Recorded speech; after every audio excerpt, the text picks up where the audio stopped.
It is Ask Lee Wednesday again, and as per usual, thank you for all the questions. By the way, I did run out of questions, and I got 4 new questions to do over the next few weeks. So I'm going to try and keep it to 1 question a week now, just in case we run out, get a threat. But if you do have questions, please leave them in the comments below, or wherever you are listening or watching. Just leave me a comment and just say that it is an Ask Lee question, and I'll include it on a Wednesday. Obviously, if you're listening on the podcast, you're listening to this on a Friday or afterwards. I do record Monday and Wednesday on my YouTube channel, and then actually change it into a podcast for you guys on a Friday. So if I'm saying Wednesday and it's not Wednesday, you know why. Alright, so question from Yollie T. Yolandi. Hello, Yolandi. I have 1 or 2 questions, which ended up being more than 1 or 2, I think. But very good questions and very big topic, so this might be a long one.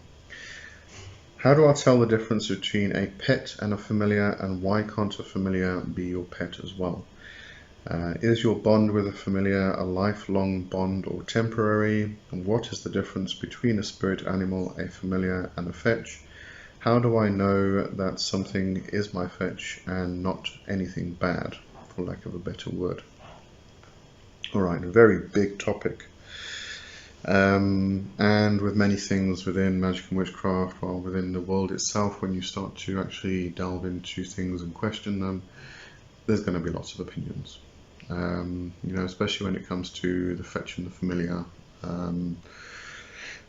There are a lot of ways we can view these things, these topics, and a lot of opinions that have developed over centuries. So I'm going to speak about this from my own understanding, and I think what we need to do is start with some definitions, so that you know what I'm talking about. So we'll have a quick look at definition of power animal, spirit animal, and familiar and fetch. Alright, so a power animal is very much the fetch beast. Actually, let me start there. Let me start with fetch. So the fetch is our spiritual counterpart. Now, I tend to follow more along the lines of what Robin Artisan usually says, and said years back in his book. The fetch is split into the fetch beast and the fetch mate. Now, the fetch beast is very much your animal aspect, your animal nature. This forms part of our soul. Whereas the fetch mate is very much our fey companion, and we'll probably get into this a bit more later. But when we speak about the fetch mate and the fetch beast and the fetch mate, we can relate this back to such things as the sacred marriage, the Hieros Gamos, the union of the lower self and the higher self. Coming back into the personal daemon and the holy guardian angel and things like this. In fact, we are, if I remember correctly, we are planning a Black Hat chat in December, I think, to speak about the Hieros Gamos. So that should be a quite interesting show. But that's very much the fetch is the fetch beast and the fetch mate. Okay, a familiar is very similar to the fetch, really. I would say if we were to actually take fetch, beast, and power animal, we can put those together. So power animal is the animal nature. It is the fetch, beast, and power animal is very much that animal nature that you have, and this is a spiritual entity, a spiritual animal, which stays with you for your lifetime. You always have been this, you always will be this. Now, I have found from personal experience that we can have more than one of these power animals or more than one of these fetch beasts. And I've got a feeling, I just need to delve into a bit more, but it's been years since I've been trying to figure this one out. I do have the suspicion that we may have a fetch mate, or keep saying fetch mate, a fetch beast, which is our animal nature, which relates to different realms, the three realms in fact.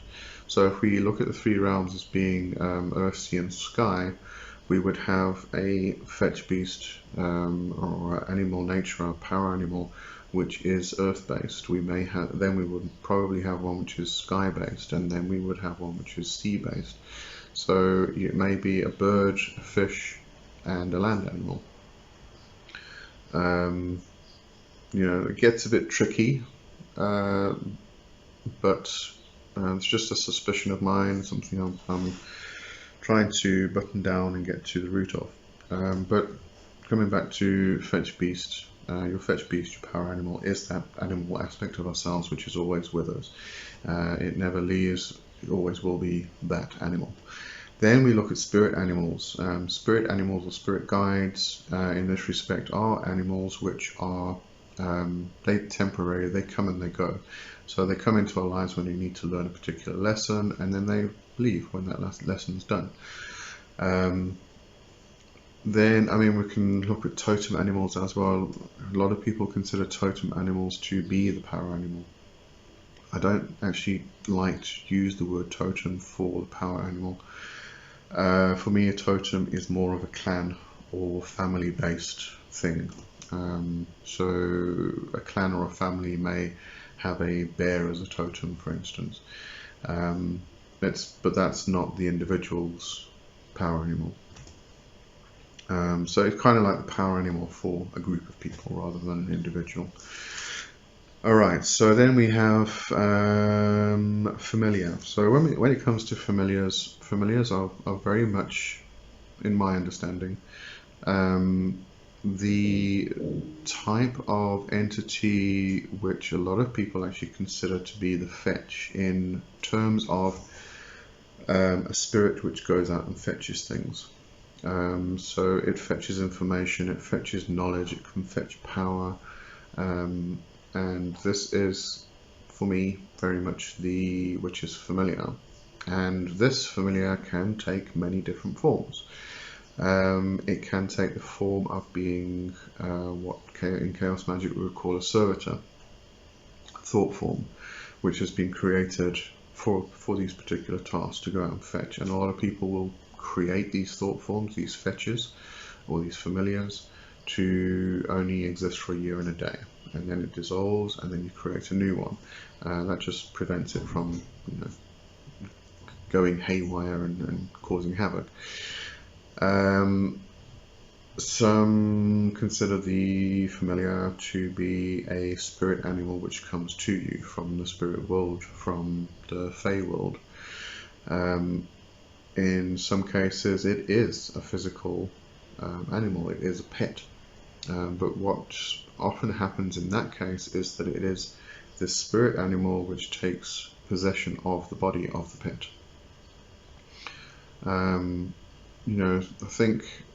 I think that's where things have gotten a little bit confusing. That entity is very, very different to what a normal house pet would be. The interaction's different, and in some cases it doesn't even need to be a pet. It can just be an animal that has popped up one day on your path, and it kind of looks at you, and you look at it, and you can see in its eyes it's not really an animal, it's something different, and it's just there temporarily just to give you a reminder or give you some aid or something like that. But that would be a familiar. So there's lots of things we could consider in this realm of discussion. So let me just get back to your questions. Let me see if I'm answering all of them. How do I tell the difference between a pet and a familiar, and why can't a familiar be your pet as well? Okay, so I think I've answered that one there. So basically, A pet can be a familiar, but it's usually a spirit which has taken possession of the body of the pet. And there are some particular rituals. I wouldn't consider them to be very wholesome, but there are some rituals where you can actually call the spirit into a pet, into a household pet, and take over the body. And traditionally you would then feed your familiar blood, usually, well, as far as I remember, milk and blood, and the blood sustains the familiar. But there's a lot of lore behind that. There's a lot of lore that goes back a long way surrounding this whole thing. Alright, so a pet can be a familiar. It's just a bit different to what a normal pet is, and that's where I think the confusion has come in. A lot of people just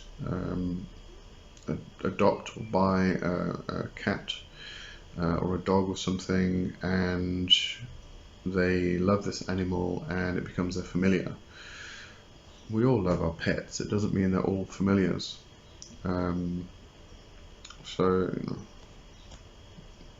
But at the same time it could be. So I can't really say it is or it isn't. I think you need to decide that yourself. But everybody just carrying on that their pet cat is their familiar, but just because they love their pet cat doesn't necessarily mean it is their familiar. But opinions. Is your bond with a familiar a lifelong bond or temporary? Again, we have to come back to definitions. Familiar, I would consider to be something more akin to what some people call the fetch, as in it does work for you. It goes out and fetches things. It helps you with your magic. Those entities I would consider to be temporary, but when it comes to the actual fetch, the fetch is permanent, as in the fetch mate, our own soul, our own animal nature. What is the difference between a spirit animal, a familiar, and a fetch? Okay, I think we've covered that. How do I know that something is my fetch and not anything bad, for lack of a better word? You will just know, to be honest with you. When it comes to the fetch beast, the power animal, you just kind of know, because it's part of your soul. I don't think there's any way we can actually misinterpret it. And there's various exercises that we can do. You find a lot of these exercises within core shamanism. Michael Harner outlined them quite a lot, and people have extended from Harner's work. In that, just to give you a basic idea of the actual process, you would take a shamanic journey, and you would venture down the hole that leads into the underworld, into the ground, and then you would come out into a scenery. And there's various ways that this then progresses, but in one, you would just sit and just wait for animals to come up to you. Some will watch you, some will actually approach you. The ones that approach you are usually the animals which are more comfortable with you. They're not ready to interact with. The ones that watch you aren't ready to interact. Maybe at a later stage, maybe they're just keeping an eye on you just to make sure things are going okay. But what usually happens is there's one animal that comes up to you 3 times. Once that animal comes up to you 3 times, that's your power animal. You can introduce yourself, and then you can start creating and building that relationship. But another one is very similar. Again, this is core shamanism, where you get onto a boat in a river, and the boat takes you down the river. And as you're going down the river, you're going to see animals pop up here and there, and the animal you see 3 times is your power animal, your fetch beast. There's a lot of different ways you can do this. That just seems to be the most popular. I think that one has made it more into the mainstream, so more people have access to that type of information. Now, when it comes to things like the familiar and the fetch, we always consider them to be animals, and that's not necessarily the truth. Throughout history, they have also been known to be humanoid. So, a familiar or a fetch can also be a humanoid figure, an entity which has a humanoid or human shape, human form. And this can come, tie in with the fetch mate, which would be a fey companion, and therefore would have a human form, arms, legs, head, etc., standing upright and things like that. But we can go into a lot of lore. For instance, the fetch in some lore is considered to be a shadow, and that shadow usually pops up near to a person's death. That has also been referred to as a fetch. In that case, I believe it has come to fetch the person's soul. So there's a lot of lore where we talk about the fetch. The fetch is part of the soul, though. The familiar is usually an entity which helps you out with your magic. But again, as I said, a familiar doesn't necessarily need to be an animal. It doesn't need to be a toad or a frog or a dog or a cat or anything like that. It could actually be a humanoid form. It's a spirit, and a spirit is energy, a body of energy.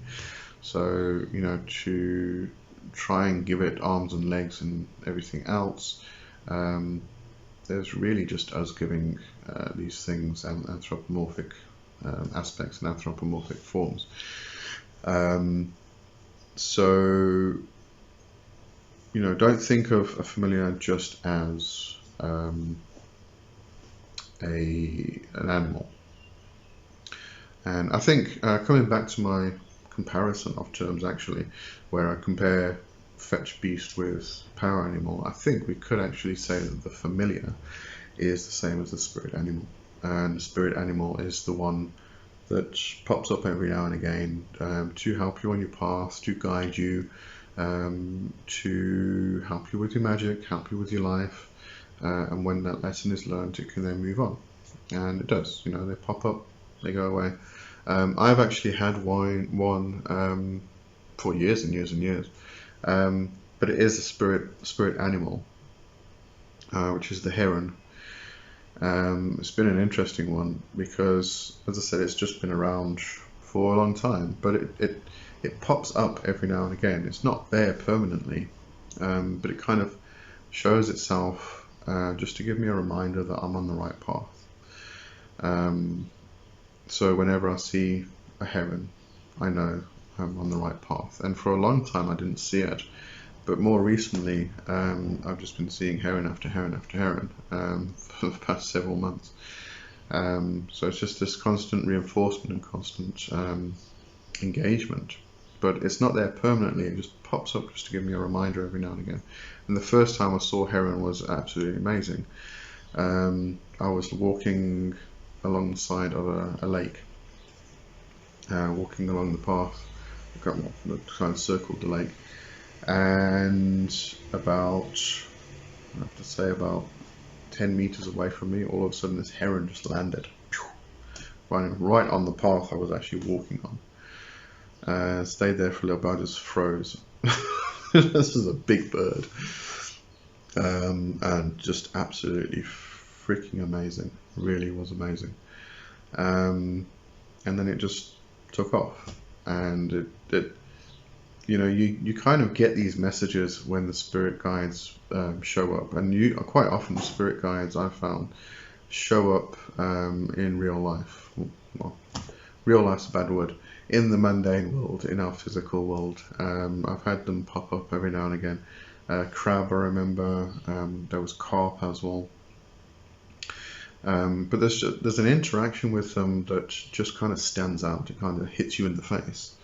It's not like if I step onto my balcony, for instance, and a bird lands on the railing. You know, that's just a bird landing on the railing. But these interactions with these spirit guides, these spirit animals, are really, they just kind of knock you. They cannot be mistaken. So, you know, anyway. All right. So I think, you know, when it comes to that last question, how do I know that something is my fetch and not anything bad? There really is there's no misinterpreting it. You feel it. You feel it in your gut. It's a visceral feeling. There's no question. So I think that answers that question anyway. Alright, so that's it for this week, and I will see you next week for more. Have a good one for now. Cheers.